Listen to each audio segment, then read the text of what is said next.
would think that we actually would get a clue about Dabi once again in such a short chapter that unfortunately will be on break next week.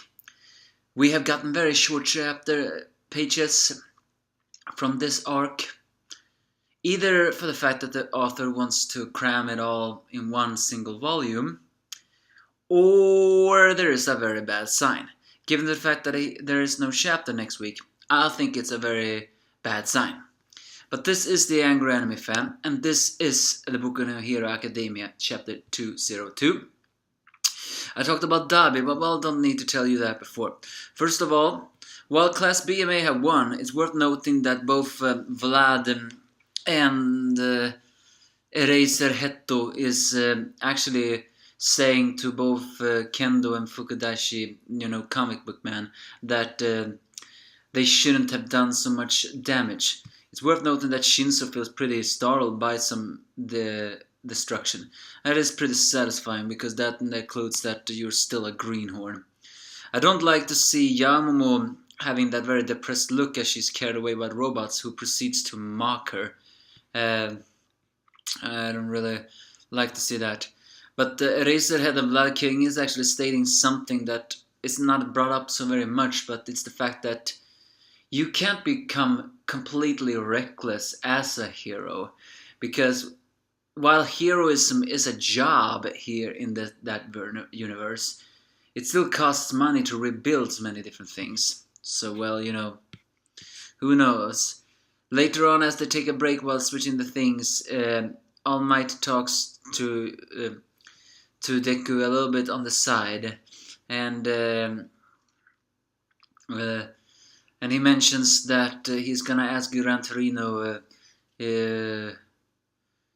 about those virtue sites.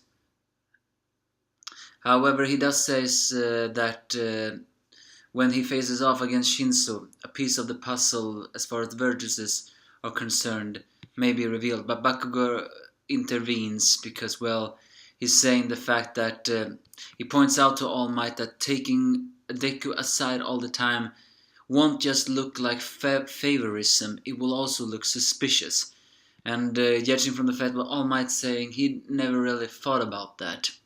So he asks if anything is wrong with One for All, but Deku doesn't really reveal. So in the end he is saying that Bakugo is saying that he has gotten stronger, but Deku is saying that he's only more eager. In a way, I think Bakugo was trying to encourage Deku, but he was also looking down on him. Oh, Bakugo, I hate you so much, although you have matured greatly before, at least in the past. Either way, the third set of team gets moving, and we're finally gonna see, at least I hope we're gonna see, a little sign of a girl that I have been very interested in ever since I saw her design. I feel like she has potential, but given shonen logic, it very likely will be wasted. But at least I hope to see her quirk, her hero name, and a little bit more of her personality. Yeah, it's Pony Tsunotori, together with Sen Kaibara, who is the only, not the only, a lot of the Class B are borings, but he looks pretty generic, so I guess we're gonna see what he is. And finally, it's revealed that the guy with the shadow mask, that is Yoso Honenuki. Oh, and after that we have on the Tetsu. But, I actually wondered, where is that Yoso guy? It's the guy with the teeth like a skeleton and stuff like that, who's said to have that softening quirk.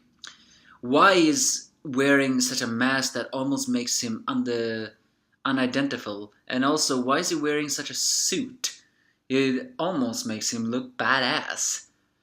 Granted, he was a recommended student, so Pony and Yuzu are the only two I'm actually looking forward to at least see a little bit more in this fight.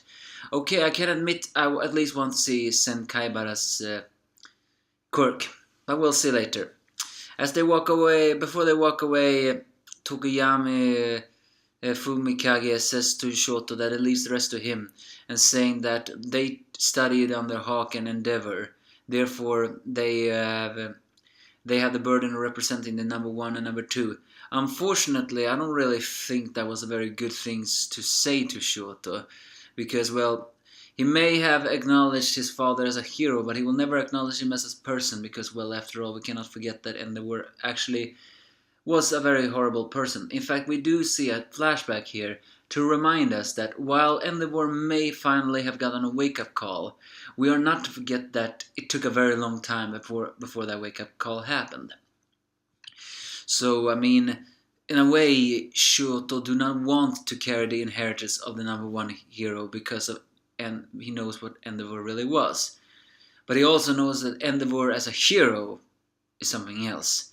And then we see the flashback on when Endeavor brutally trained Shoto in order for him to continue using his firepower, and said to him that he must stop being frail.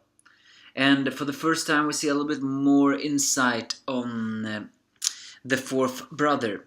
You know, remember that Natsuo talked about the fourth brother, Toya, what you did to Toya Ni-san or Aniki. It never stated what happened to Toya. In fact, even his name, I was almost thinking that name sounded quirkless, because unlike the other family members, Toya doesn't really sound like, an elemental-like name, or I could be wrong, but it is what it is. However, it is revealed that Toya did indeed have a quirk, a fire quirk, to be more accurate. However, it's revealed here that he had his mother's frail body, meaning that while he had a much more powerful firepower than Endeavor ever had, he had his mother's weak physique. This is another reason why Endeavor was so adamant about having children, because this may actually hint that Rei's quirk was powerful, but her body wasn't. Meaning, although how the fact she could have 4 kids if her body wasn't that easy to handle is anyone's guess, but it's Endeavor, so who cares? Well, actually I shouldn't say who cares, that makes it sound more evil. But what I'm trying to say here is, if Toya had a more powerful fire quirk, but a body that was a bit more frail, just like Rei's, that just made the Dabi theory even stronger, because if you look at Dabi doesn't look that strong. I mean, he has a powerful fire quirk, sure, but his body is remarkably thin, actually. Not to mention his burning scars all over his body. The plot thickens even more on that Toya is Dabi. However, as they walk away, it's revealed that another one is also inheriting the name of a different person. And that is the class president Ida, who I still don't understand why did he switch from Boku to Ore in the anime. I have no idea why he did that. It doesn't suit him a single bit. Because either way, it's the fact that since he is the class president, he's actually pretty good at reading people. Because he seems to believe that Todoroki was troubled by something. And it's true. Ida is very good at reading people, because he could tell that Deku had his mind on Eri. I mean, he couldn't tell that he had his mind on a little girl named Eri, but he could know that Deku was troubled. But because of his troubles, Deku couldn't talk about it because of the situation. So, but it's revealed that his brother is making good progress. So while he may never become the hero Ignum again, Ida is very adamant about inheriting the name of Ignum and the spirit of it all. It's worth noting that Deku seeing that, I think he is being inspired by that, because, well, he is also meant to inherit something. The power of one for all. Either way, the Class B team gathers as Tetsu begins to talk about the members here doesn't really have powers that are good for searching around. And he was also saying that he admits that he's dull, but he got into UA after all. And so the answer for this quirk is actually to tear everything down and have a one-on-one fight.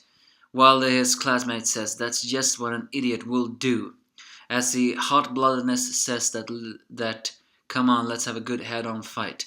This probably makes it the first bout that will not be a sneak and capture. No, this will be a brawl.